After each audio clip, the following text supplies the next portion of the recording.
गांव के एक छोटे से घर में हर सुबह सबसे पहले जो उठता था वो था श्यामू काका। चुपचाप 4 बजे उठते, न कोई अलार्म न कोई शोर। बस एक आदत बन चुकी थी सूरज से पहले जागने की, ताकि घरवालों को कभी कुछ कम न पड़े। पत्नी कहती थी, थोड़ा आराम भी कर लिया करो, पर श्यामू काका हमेशा मुस्कुराकर कहते, आराम तो बच्चे कर रहे हैं, मैं तो बस उनके लिए जमीन सींच रहा हूँ। गर्मी में तपती धूप हो या बरसात की कीचड़ भरी जमीन, श्यामू काका के पाँव कभी नहीं थमते। हल्की मूठ पकड़े उनके हाथ अब थोड़े कांपते थे, पर उनके इरादों में वही मजबूती थी जो पहले दिन थी।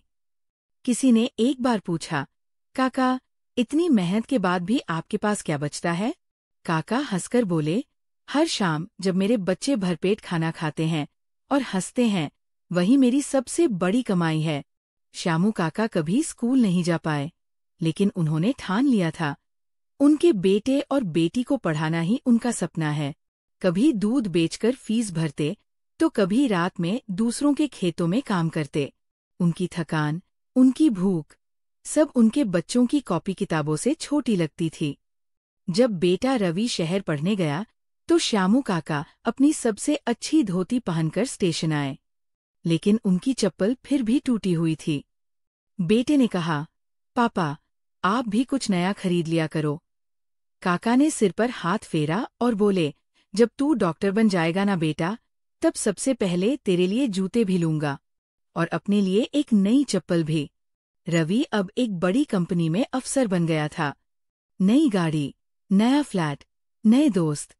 कई महीने बीत जाते, फोन पर सिर्फ हेलो पापा और बिजी हूँ सुनाई देता।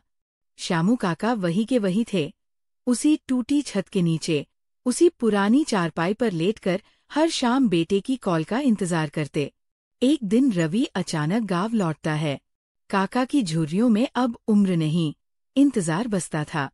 बेटा उनके पैरों में गिर पड़ा, पापा, माफ कर दो, मैंने आपको समझा ही नहीं।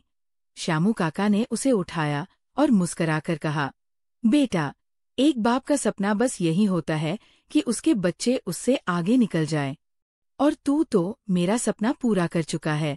उस दिन रवि ने काका के लिए नई चप्पल, एक कुर्ता और बहुत सारी दवाइयाँ खरीदी, लेकिन काका सबसे ज्यादा खुश तब हुए जब बेटे ने उनके हाथ पकड़कर कहा, अब मैं तुम्हारे साथ हूँ पापा, हमेशा।